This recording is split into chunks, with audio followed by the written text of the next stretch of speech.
সঙ্গে কারো সাথে ঘটেনি। তারা আঙ্কারার যুদ্ধে আমির তৈমুরের কাছে চরমভাবে পরাজিত হন। আর শুধু তাই নয়, আমির তৈমুর তাকে বন্দী করেন, আর বন্দী থাকার সময় তিনি মারা যান। আসসালামু আলাইকুম ওয়া রাহমাতুল্লাহি ওয়া বারাকাতুহু। কেমন আছেন বন্ধুরা? আশা করি সবাই আল্লাহর রহমতে ভালোই আছেন। তো আগের ভিডিওতে আমি আপনাদেরকে উসমানী খেলাফতের প্রথম পর্বে নূহ আলাইহিস সালাম থেকে ইরতাবুল গাজী পর্যন্ত বলেছিলাম, আর আজকে আমি আপনাদেরকে দেখাতে যাচ্ছি উসমানী খেলাফতের দ্বিতীয় পর্ব। তো বন্ধুরা চলেন ভিডিওটা শুরু করা যাক। বন্ধুরা, ইরতাবুল গাজী তার জীবন দশায় একটি মহান ইসলামী সাম্রাজ্য গড়ে তোলার পথ প্রশস্ত করেছিলেন। ইরতাবুল গাজীর মৃত্যুর পর তার প্রিয় পুত্র উসমান গাজী তার স্থানে গ্রহণ করেন, যিনি তার পিতার কাছ থেকে উত্তরাধিকারী হিসাবে পেয়েছিলেন। কারণ উসমান গাজী একটি মহান উসমানী সাম্রাজ্য বা অটোমান সাম্রাজ্য স্বপ্নে দেখেছিলেন, তাই তিনি চুপ করে বসে থাকার মতো ছিলেন না।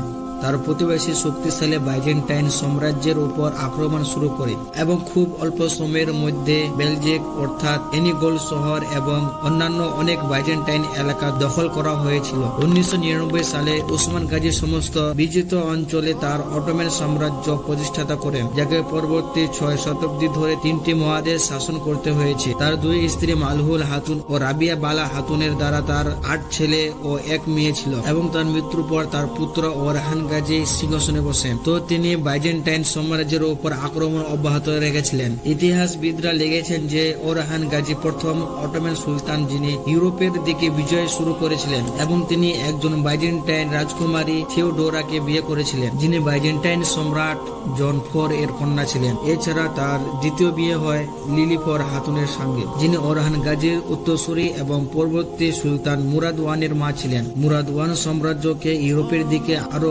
সম্প্রসারিত করেন এবং উসমানীয় সাম্রাজ্যের মধ্যে তাদের বেশিরভাগ অঞ্চল অন্তর্ভুক্ত করতে সফল হন। তিনি এই সাম্রাজ্যকে 2টি প্রদেশে বিভক্ত করেন।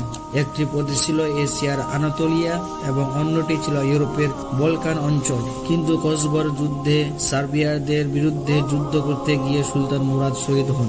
মুরাদ ওয়ানের 5 ছেলে ও 4 মেয়ে ছিলেন এবং তার শাহাদাতের পর তার পুত্র বায়েজিদ ওয়ান সাম্রাজ্য পরিচালনার ভার গ্রহণ করেন। প্রত্যেক উসমানী সুলতান কনস্টান্টিনোপল জয় করতে চেয়েছিলেন। বায়েজিদ ওয়ান মনে মনে এই ইচ্ছা নিয়ে 1394 সালে কনস্টান্টিনোপল অবরোধ করেন, কিন্তু তারা এই অপরাধে ব্যর্থ হন। কিন্তু অনেক ক্রুসেডারদের বিরুদ্ধে অত্যন্ত সফলভাবে যুদ্ধ করেছেন। কিন্তু তারপর তাদের সাথে এমন কিছু ঘটেছিল যা 36 উসমানীয় সঙ্গে কারো সাথে ঘটেনি। তারা আঙ্কারার যুদ্ধে আমির তৈমুরের কাছে চরমভাবে পরাজিত হন। আর শুধু তাই নয়, আমির তৈমুর তাকে বন্দী করেন, আর বন্দী থাকার সময় তিনি মারা যান। তার মৃত্যুর পর ক্ষমতার জন্য তার 5 ছেলের মধ্যে গৃহযুদ্ধ শুরু হয়, যা প্রায় 10 বছরের মতো অব্যাহত ছিল।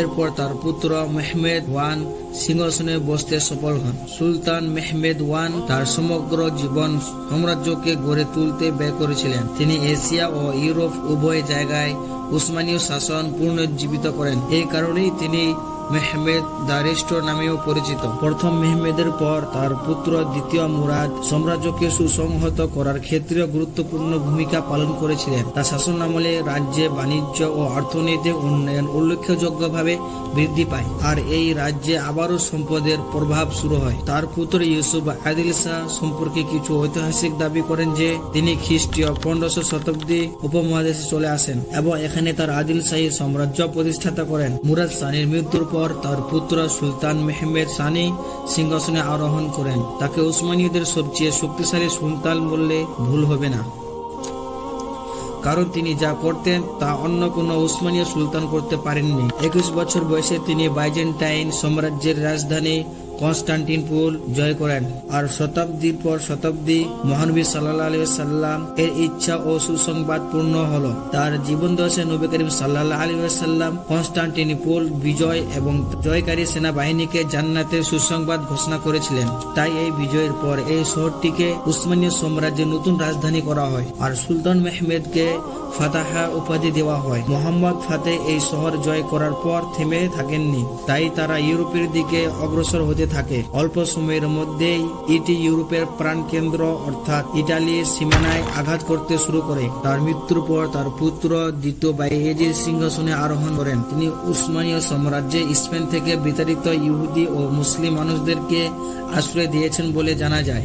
যতদূর পর্যন্ত ইহুদি লোকদেরকেও উসমানীয় সাম্রাজ্যের নাগরিকত্ব দেওয়া হয়েছিল। এই কারণে ইহুদিরা উসমানীয় সাম্রাজ্যে বসবাস করার সময় তাদের সাংস্কৃতিক উচ্ছ্বাস দেখেছিল। তার মৃত্যুর পর একজন সুলতান সিংহাসনে আরোহণ করেন, যিনি এশিয়া, আফ্রিকা এবং আরব অঞ্চলে সাম্রাজ্য বিস্তৃত করেছিলেন।